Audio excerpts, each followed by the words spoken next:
All right, this is Justin with Targeting Alpha, back with a video for tonight. We're going to be doing a video tonight on IPOs. So if you don't know what that is, real quick, it's a company that's been private and funded by large investors.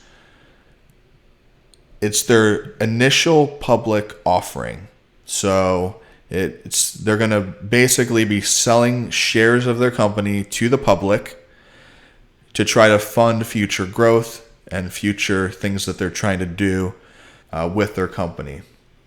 And I just want to make this video because this year has been a really big year for IPOs. You've had, Pinterest, Zoom, Beyond Meat, and let's just name in a few that have really, opened up and gone parabolic. So I did want to kind of put this on your radar, how I trade them and strategies for that, as well as things to look out for and how to find them and kind of track them and things like that. So without further ado, if you head over here to nasdaq.com/market-activity/IPOS.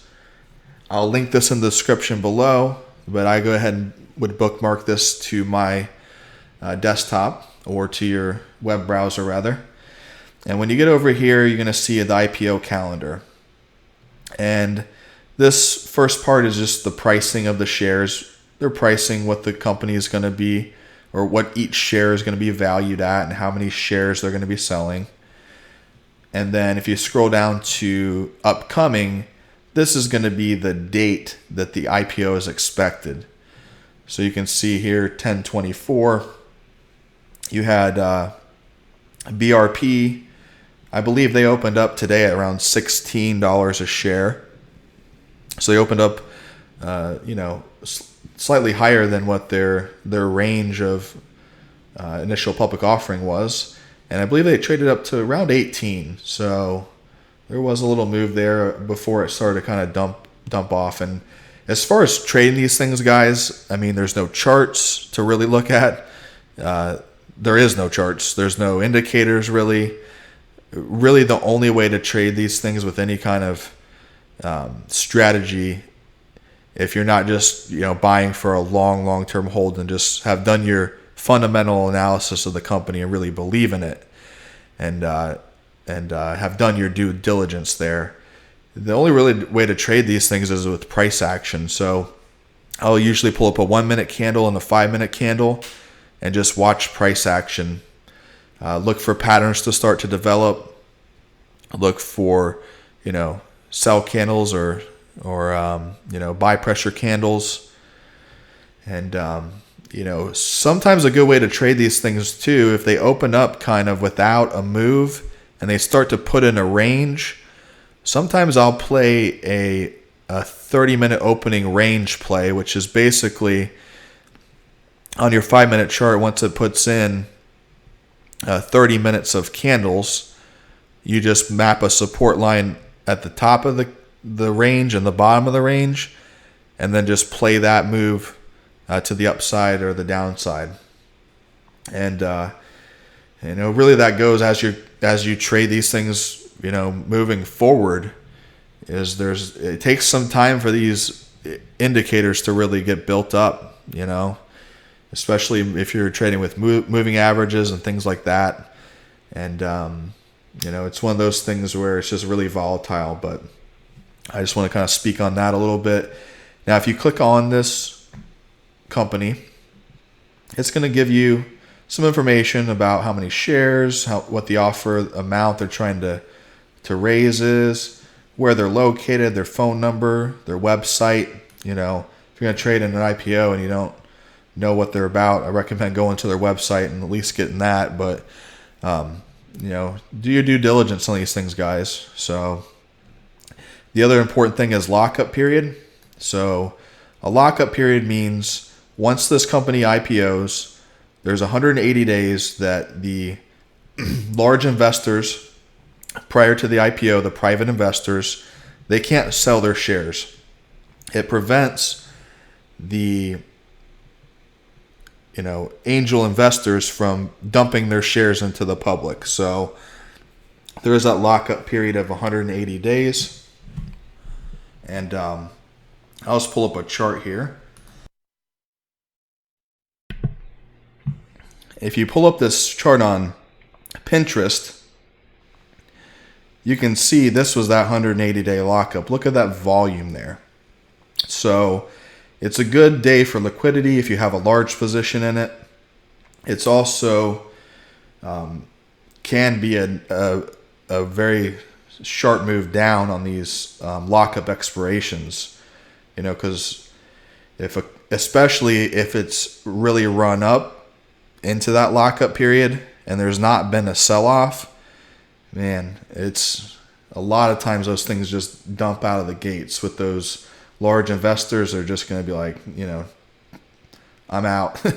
If Beyond Meat was at $230 a share at their lockup period expiration, I don't know of many investors that wouldn't sell that were in it from, the ground floor stages. But the other thing to be said about these lockup periods is you can also catch some nice moves to the downside with the run up into that lockup period. So a lot of traders will see that as that lockup period coming, and they'll, the buying pressure will kind of cease and the selling pressure will begin. So you can really see some moves down just with the anticipation of that lockup period expiring. And then let me pull back over here to the next thing I was going to show you. Now, on this NASDAQ page, it's a nice clean look. I like the look of this, and I use this one too as well. But as you can see here, the source of this information is coming from Edgar. So if you head over here to pro.edgar-online.com, and I'll link this in the description below as well. And if you're on IPOs here, you click on IPO calendar and click on lockup period expirations. This is going to give you the lockup period for the month that you're in. So just showing you here, Beyond Meat, lockup period 10/29. So watch that. Beyond Meat it looks like it's had a nice down move already. So I don't know if you'll get continuation, but you will definitely have some volume on that day. I think you pretty much always do. So this does allow you. So come November 1st, when they have these new lockup periods come out, and you can do it yourself. All you got to do is, go back to the, here. If you scroll up here, you could scroll back here to May.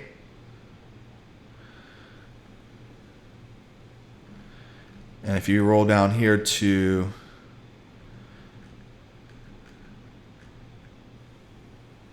let me see if I can find it here. There you go, Beyond Meat, or any of these companies that IPO'd in May. It'll tell you when that lockup period expiration is.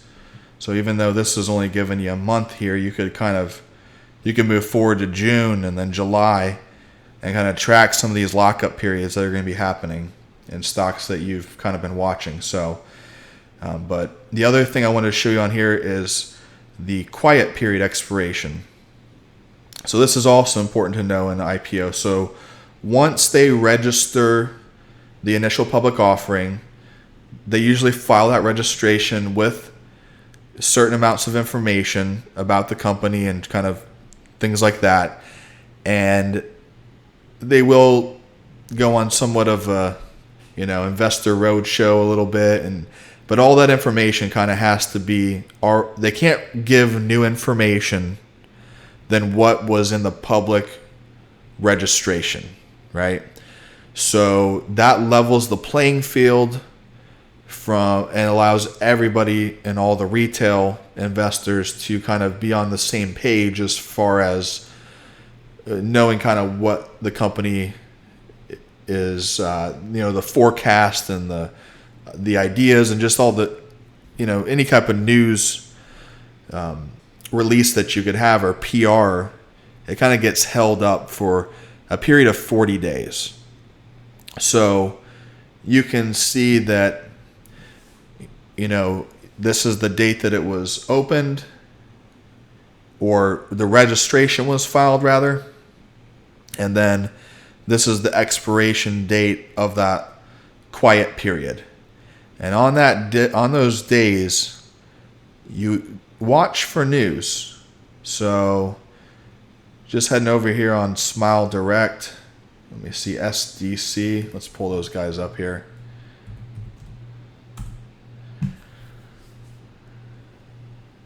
So on the 22nd, you had a nice bullish move up. Looks like you had some news here about announced the pilot launch of Smile Shop experience with Shoppers Drug Mart stores. So they released that news pretty close to right after their quiet period. And other than that, it's just kind of everybody else talking about them, but no PR from the company allowed until that quiet period expires. So, just looking at this stock, you opened up and this one had a pretty harsh sell-off. And I'm not really sure why that was, but, got to trade the chart on these things after they get developed.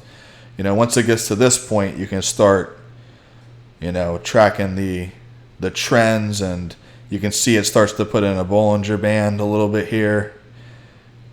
You got some of the longer or the shorter moving averages like this 9 EMA. It's going to be developed pretty quick, but you can see the 20 starting to come in here, and this is part of the Bollinger Band. Is how I have it set up. It would be a little bit further too, but everything's just crunched up here from the get-go, so you're not going to get much data out of it. So I hope this helps, and hope this allows you to kind of throw some of these on your watch list as they're coming up. Now, it won't allow you to throw them on the Thinkorswim watch list until the day that they're IPOing. So my recommendation is to just track them on your Outlook calendar or throw them on your phone. If you've gone over here and you've done your due diligence and looked at the company and said, this is something I think I want to try to invest in. I think that it's going to be a pretty strong IPO. Put it on your calendar for that date. Now, they don't always end that same day, or they don't always IPO that day. Sometimes these things get pushed back. I think this, let me go back here. I think this stock, as you can see here, TFFP,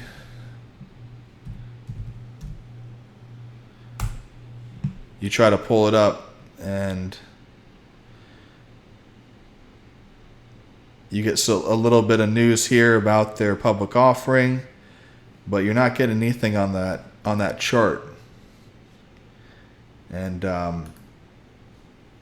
today is the 24th, so they were supposed to release their public offering today. And I'm pretty sure if this did open up, you would have some type of news. It says halted, so maybe it got halted for some type of questions, or who knows what the reasoning be. But as you can see, these things don't always open up, and sometimes if you try to put something that's not that day on your list, it won't even let you put it on the list because it doesn't recognize it. So you just gotta really track these things kind of on an Outlook calendar on your phone, something like that. But anyways, I hope this helps, guys. I do have a few more videos planned. I'll try to knock out a few more this week.